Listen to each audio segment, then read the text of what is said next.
کہ الرجال قوامون علی النساء بما فضل اللہ بعضهم علی بعض وبما انفقوا. ایک تو بات یہ ہے کہ اللہ تعالیٰ نے ان کے اوپر فضیلت بخشی ہے کہ ان کو مرد بنایا ہے، اور دوسرا کہ وہ خرچ کرتے ہیں، خرچ کرنا.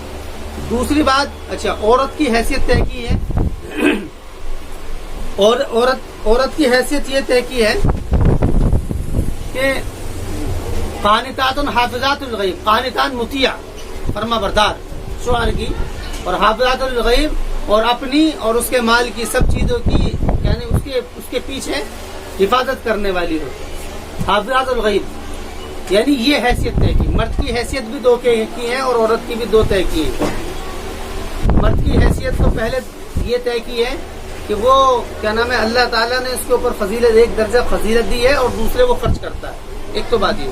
عورت کے اندر بنیادی چیز پہلے یہ بتائی کہ وہ نیک ہو، پاک دامن ہو، صالحات. یہ تو ایک اجمالی طور سے بات کی.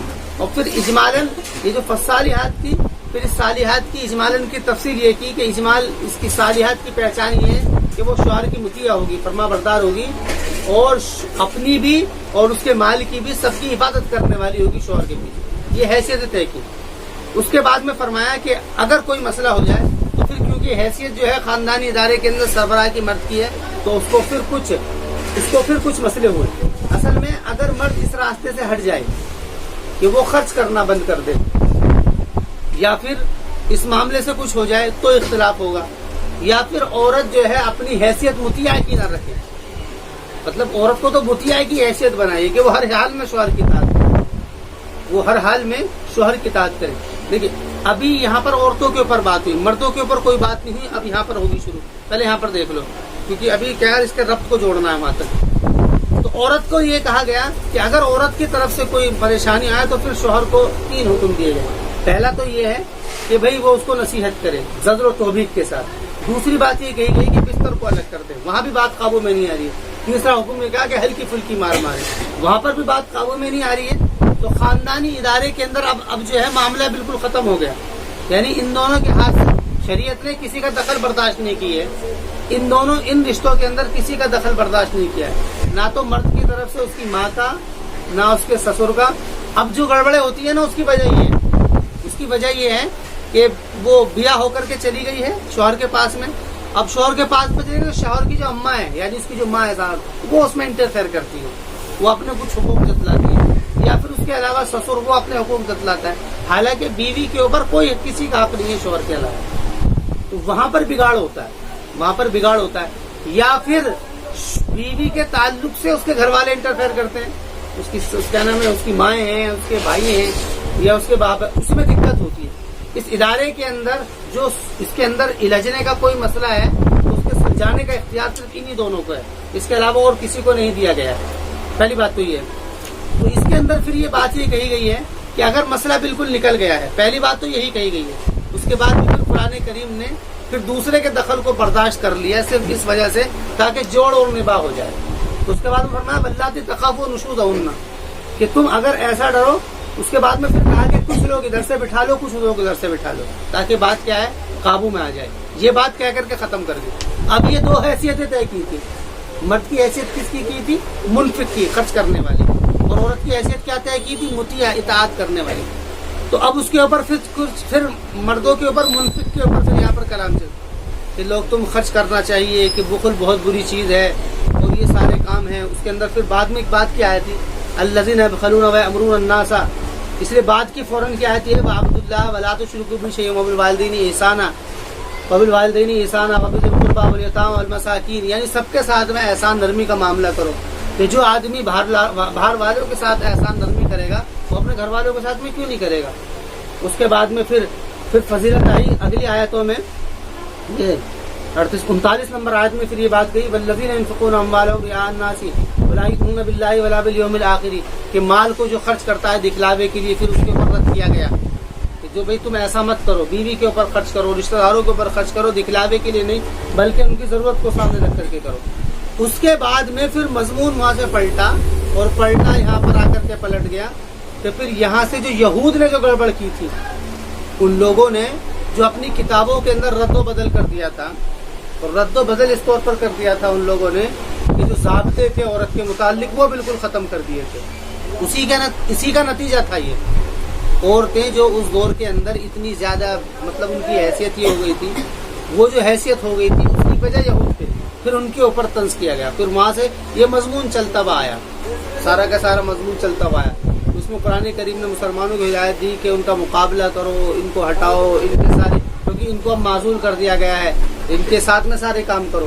اب یہ سارا جب یہ ایک تدریجی ایک کلام چلا تھا، اب یہاں پر پھر عورت کی حیثیت رہ گئی تھی، یعنی مرد جو ہے پھر بھی یہ کام نہیں کر رہا ہے، مرد بھی اگر یہ کام نہیں کر رہا ہے تو اس میں وعید دی کہ جو لوگ بخل کرتے ہیں، کنجوسی کرتے ہیں، وہ جو ہے الذین یبخلون ویأمرون الناس بالبخل، جو لوگ اللہ تعالیٰ کے حکم دیتے ہیں بخل کا، کنجوسی کا، ان کے لیے وعید ذکر کی۔ تو وہاں پر مردوں کی جو حیثیت تھی اس کے اوپر فضیلتیں بھی آئیں اور اس کی وعید بھی ذکر کر دی، لیکن ابھی یہ بات نہیں کی ہے کہ چھوڑ دو، ابھی ایسا کوئی مسئلہ نہیں۔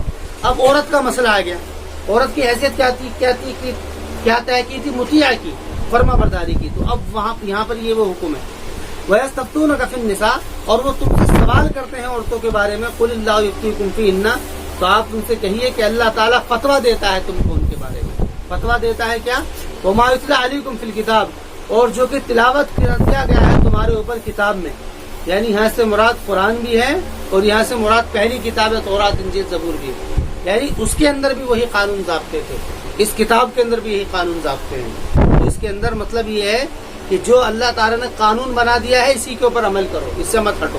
کیا ہے کہ اللہ تعالیٰ وَمَا أَنزَلَ عَلَيْكُمْ فِي الْكِتَابِ فِي يَتَامَى النِّسَاءِ، وہ سارے کے سارے قانون دے دیے ہیں پہلے، وہی تو قانون چل رہے تھے پہلے، یتیموں کے بارے میں یہ کرو، اگر کوئی مسئلہ آ جائے تو شادیاں کر لو تاکہ ان کی سربراہی کا مسئلہ آ جائے، اور وہاں پر اگر عدل کا خوف ہو تو صرف ایک سے کرو، وہ جتنے بھی قانون ضابطے آئے تھے اسی کی طرف اشارہ ہے۔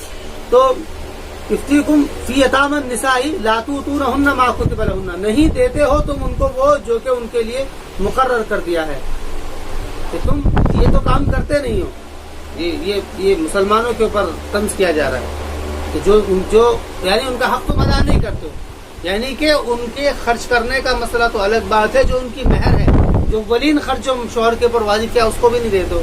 لا تؤتونہن، نہیں دیتے ہو تم ان کو وہ جو کہ مقرر کر دیا ہے ان کے لیے، وترغبون ان تنکحوہن، اور تم رغبت رکھتے ہو اس بات میں کہ ان سے نکاح کر لو۔ مسئلہ یہی ہے نا کہ بھئی ان کی حیثیت کیا تھی؟ منفق کی تھی۔ تم تو ایسے کنجوس ہو رہے ہو کہ تم ان کے اوپر خرچ تو بعد میں کرتے، تم ان کا مہر تک نہیں دے رہے ہو۔ وہ کلام جو بیچ میں چھٹ گیا تھا اس کو پورا کیا جا رہا ہے کہ بھئی تم ایسا کرتے ہو ان تنکحوہن، اور تم رغبت رکھتے ہو اس بات میں کہ تم ان سے نکاح کرو۔ یعنی کہ نکاح کا مطلب کیا ہوتا ہے؟ نکاح کا مطلب یہی ہوتا ہے تاکہ ان سے نکاح کر لیا جائے اور ان کا جو مال ہے ان کا وارث ہو، ان کے مال کے اوپر قبضہ کر لیں گے۔ حالانکہ نکاح کا مطلب یہ تھا کہ تاکہ اس کے اوپر خرچ کیا جائے، ان کی ضرورتوں کو پورا کیا جائے، اور یہاں پر تم خود ان کے مال کے متمنی ہو۔ وفی المستضعفین من البلدان، اور بہت سارے مستضعفین یعنی کمزور، من البلدان بچوں میں سے، یعنی ان کے مال میں بھی تم ایسی رغبت رکھتے ہو کہ ان کو تم یتیموں کی تم پرورش اس لیے کرتے ہو تاکہ تم کیا ہے ان کے مال کو کھاؤ۔ یہاں پر لوگوں کی اس اخلاقی گراوٹ کے اوپر قرآن کریم بات کر رہا ہے، اخلاقی گراوٹ کے اوپر بات کر رہا ہے کہ تم یتیموں کے بھی تم پرورش اسی لیے کرتے ہو تاکہ تم اس کے مال کو کھا جاؤ۔ وفی المستضعفین ان تقوموا، اب قرآن کہہ رہا ہے کہ ان لوگوں کے بارے میں جو کہ کمزور ہیں بچوں میں سے، قرآن کریم نے جو تمہیں نصیحت کی ہے ان یہ بات ہے، تقوموا للیتامی بالقسط، کہ تم کھڑے ہو جاؤ یتیموں کے ساتھ میں، بالقسط، قسط کہتے ہیں صاحب حق کے حق ادا کرنا، قسط کے ساتھ، یعنی جو جس کا حق ہے وہ اس کے حق کو ادا کرنا۔ اگر بیوی ہے تو اس کا حق یہ ہے کہ اس کے اوپر خرچ کرو، اور اگر یتیم ہے تو اس کا حق یہ ہے کہ جو اس کا مال تمہارے پاس میں وہ اس کو دو۔ وما تفعلوا من خیر، اور جو بھی تم کرو گے من خیر، اچھائی میں سے، فإن اللہ کان بہ علیما، تو بے شک اللہ تعالیٰ ہے اس کو جاننے والا، اللہ تعالیٰ اس کو جاننے والا ہے۔ وإن امرأة خافت، اب یہاں پر عورت سے کلام کیا گیا، مرد کے جو ان کی حیثیت تھی، تو بہت بڑا مضمون مردوں کے لیے چلا ہے، وہاں سے لے کر کے یہاں تک کا، بخل کے اوپر، کنجوسی کے اوپر، اور جو یہود نے جو گڑبڑ کری تھی، مردوں نے تو کی تھی نا، وہ سارے کام کس لیے کیے تھے؟ تاکہ عورت کے حق کو ضائع کیا جائے، ان کے اوپر رد چلا۔ بھئی یہی تو بات تھی نا کہ بھئی جو دین کی وجہ سے ان کو جو ہے مجرم کا ان سے کہا کہ ان سے قتال کرو، ان سے جہاد کرو، ان کو ختم کرو. انہوں نے یہ حق میں کمی کری ہے. بے ظلم کے خلاف ہی جہاد. وہ سارے وہ جب سے آیت چلتی آ رہی وہاں پر کئی مرتبہ یہ مضمون کئی مرتبہ آیا اور وہاں پر اس کو دیکھا جا سکتا ہے. تو یہاں پر کہا گیا وَإِنِ امْرَأَةٌ. اب یہاں پر اب وہاں سے اب عورت کی طرف التفات ہے. اب کیا ہے وَإِنِ امْرَأَةٌ، اور اگر کوئی عورت. لیکن شریعت نے دیکھو یہ بات سمجھنے کی ہے کہ شریعت نے رشتے کے اندر مجبور کسی کو نہیں کیا. اسلام کے اندر میاں بیوی کے اندر مجبور نہیں کیا گیا. ایسا نہیں کیا گیا کہ نہیں جی تمہیں یہ کرنا ہی کرنا ہے. ایسا نہیں کیا. کیوں؟ اس کی وجہ کیا ہے؟ اصل میں یہ رشتے محبت کے اوپر قائم رہتے ہیں. یہ رشتے زبردستی سے نہیں چلتے. اگر لڑکی کو لڑکے کے اوپر تھوپ دیا جائے زبردستی پاور کی وجہ سے تو اس کی حیثیت جو ہوتی ہے وہ کچھ نہیں ہوتی. گھر کے اندر ہے لیکن اس کی حیثیت کچھ نہیں ہے. شوہر کی نظر وہ اس کے اوپر خرچ نہیں کرے گا، وہ اس کی طرف بیٹھے گا نہیں، اس سے بات نہیں کرے گا. وہ تو گویا کہ قید خانے میں وہ قید ہے. تو یہ رشتے چلتے ہی محبت کے اوپر. اس لیے قرآن نے کہا وَمِنْ آيَاتِهِ أَنْ خَلَقَ لَكُم مِّنْ أَنفُسِكُمْ أَزْوَاجًا لِتَسْكُنُوا إِلَيْهَا. اللہ تعالیٰ کی نشانیوں میں سے ایک بات یہ ہے کہ تم میں سے جوڑے پیدا کیے ہیں تاکہ تم سکون حاصل کرو. لِتَسْكُنُوا إِلَيْهَا. تو ان رشتوں کی بنیاد کیا ہے؟ وہ محبت ہے. یہ زبرن نہیں ہے. اس لیے یہ کوئی بات ہی نہیں کہی ہے. بس اتنی بات کہی ہے ان سے ایک آگے بخل مت کرنا، کنجوسی مت کرنا، یہ سارے معاملے. اب عورت سے کہا ہے کہ اگر کوئی عورت ڈرے وَإِنِ امْرَأَةٌ ڈرے مِن بَعْلِهَا اپنے شوہر کے بارے میں.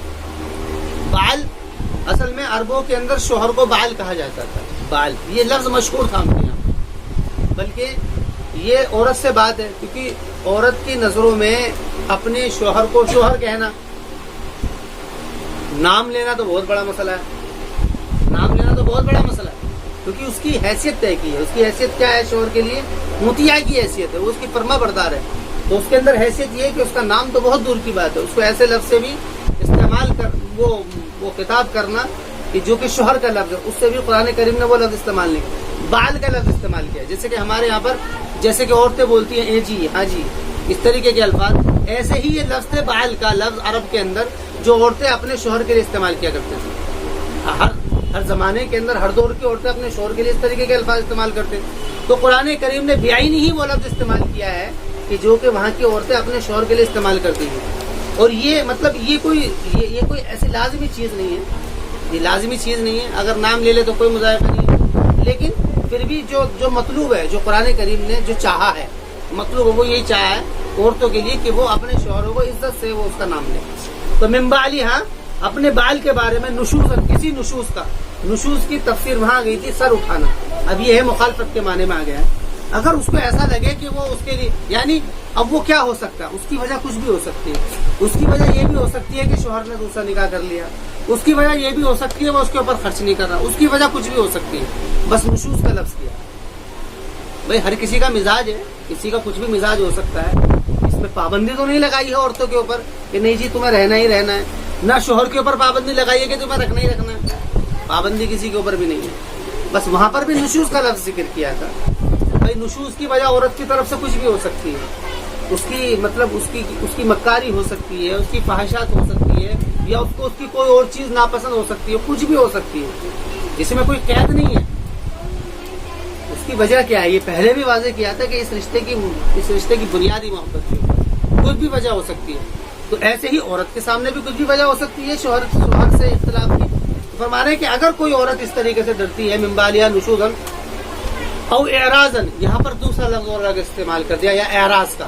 یہاں پر اعراض کا لفظ اس لیے استعمال کیا ہے کیونکہ اعراض کا مطلب ہے کہ شوہروں کو حکم دے دیا تھا وہاں پر کہ وہ 2 3 4 شادیاں کر سکتے ہیں، اور اس کو ایسا لگ رہا ہو کہ یہ مجھ سے اعراض کر رہا ہے، یعنی میرا حق ادا نہیں کر رہا، مجھ کو اگنور کر رہا ہے. تو اگر اس کو ایسا خوف ہو رہا ہو تو فلا جناح علیہما، تو پھر یہاں پر بھی طلاق کا حکم نہیں.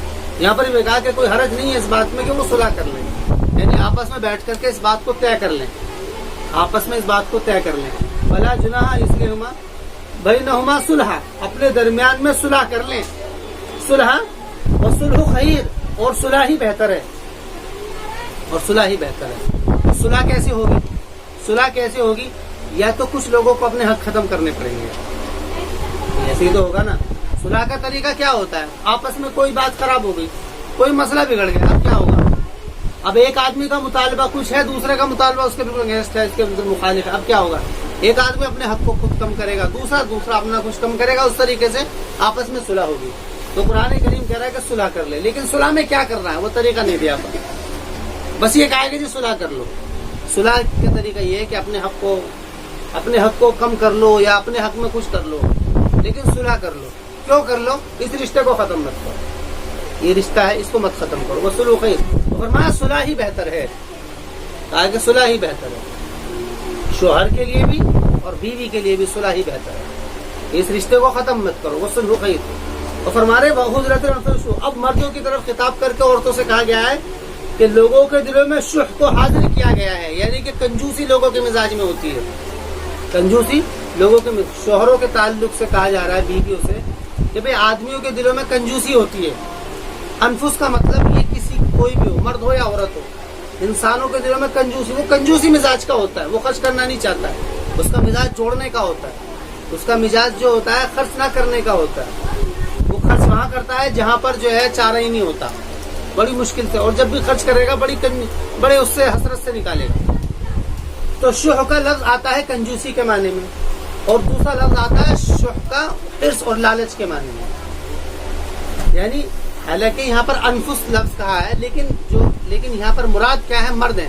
یعنی شوہروں سے کہا جا رہا ہے کہ تمہارے جو شوہر ہیں ان کے لیے جو ہے ان کے کنجوسی کا مزاج ہے, یا پھر کیا ہے شح بخل ہے, یا پھر حرص ہے. حرص کس چیز کی ہے؟ مال کی یا کسی بھی چیز کی. تو تو یہ بات کہہ دی گئی ہے, تو یعنی ایسا تو مسئلہ ہے بہت رسوم. تو فرما رہے ہیں وَإِن تُحْسِنُوا وَتَتَّقُوا, لیکن پھر مردوں سے کہا گیا کہ اگر تم اچھی طریقے سے رہو اور تقوی اختیار کرو فَإِنَّ اللَّهَ كَانَ بِمَا تَعْمَلُونَ خَبِيرًا, تو اللہ تعالیٰ اس چیز کو جو تم کر رہے ہو خبر رکھنے والا. پھر دوبارہ مردوں سے کہا گیا, صلح کے بعد میں کہا کہ بھئی تم اچھی طریقے سے برتاؤ کرو اپنی بیویوں کے ساتھ, اور اچھی طریقے سے رہو, اور اللہ سے ڈرو. وَتَتَّقُوا, ڈرو اللہ تعالیٰ. کس کے بارے میں؟ بیویوں کے حق کے بارے میں ڈرو اللہ تعالیٰ. کیوں؟ کیونکہ اللہ تعالیٰ جو بھی تم کر رہے ہو اس پر اللہ تعالیٰ کی نظر ہے.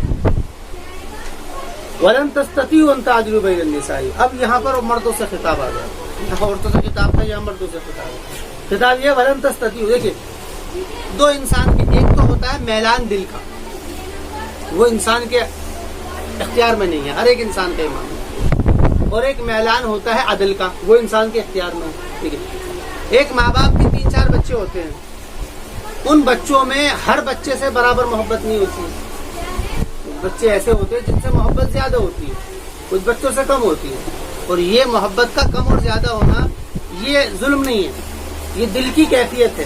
یہ کسی کے بھی طرف بھی آدمی کا جھکاؤ ہو سکتا ہے, اس کا تو کوئی مسئلہ نہیں ہے. لیکن عدل جب کیا جائے گا تو قرآن کہتا ہے برابر کیا جائے گا. اگر ایک بچے کو 10 روپے دیے جا رہے ہیں تو دوسرے کو بھی 10 دیے جائیں گے. لیکن اگر تربیت کے لیے اگر ایسا کر دے کہ بھئی بالکل نہ دے کسی بچے کو, تو وہ کوئی مسئلہ نہیں ہے, وہ تو تربیت کا مسئلہ ہے. لیکن جھکاؤ الگ ہو سکتا ہے. ایسا ہی ہوتا ہے, ماں باپ کو بھی ایسے ہی ہوتا ہے, بھائی بہنوں میں بھی ایسے ہی ہوتا ہے. 4-5 بھائی بہن ہیں, ایک بہن دوسرے بھائی سے اس کا لگاؤ الگ ہوتا ہے, دوسروں سے اتنا نہیں ہوتا, کسی سے کم ہوتا ہے, کسی سے زیادہ ہوتا ہے. یہ ایسے ہی ہوتا ہے, یہ سب جگہ ایسے ہی معاملہ ہے. لیکن ایسا نہیں ہے کہ اگر جس سے لگاؤ نہیں ہے اس کو کوئی پریشانی آئی تو اس کے لیے نہ کھڑی ہو یا یہ کھڑا نہ ہو, ایسا نہیں ہو سکتا. کھڑا ہوگا, لیکن دل کا جو میلان ہے رغبت زیادہ ہوتی ہے. عام طور سے جو کمزور ہوتا ہے بچوں میں ماں باپ کا میلان اس طرف زیادہ ہوتا ہے, یا پھر جو جس سے اس کو منفعت زیادہ پہنچتی ہے اس طرف جھکان ہوتا ہے. تو اس میں کوئی مسئلہ نہیں ہے, اس میں کوئی مسئلہ نہیں ہے. اس میں تو ان سے کہا گیا ہے کہ وہ بھی ایسا کرے جس سے ان کا جھکاؤ ہو.